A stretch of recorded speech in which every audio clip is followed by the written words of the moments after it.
தமழும் அந்த அருணகிரி தமிழில் மனம் மகிழ்ந்தாடி நின்ற முருகன்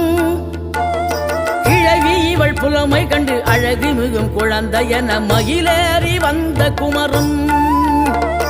ஆதிசிவன் பிள்ளையன ஆனைமுகன் தம்பியன ஞான பழமான முதல்வன் நீ பாடும் குரல் வளம் கொடுக்கும் பனிமலையில் வாழும் அந்த பார்வதியின் இளைய புதல்வன் தேனெடுத்து திணை வளர்க்கும் சிறு குருத்தி வள்ளியவள் சிந்தையில நின்ற மன்னவா நீ நாடி வரும் பக்தர்களின் நாட்டம் அதை தனித்தருளும் ஞான குருநாதன் அல்லவா ஞான குருநாதன்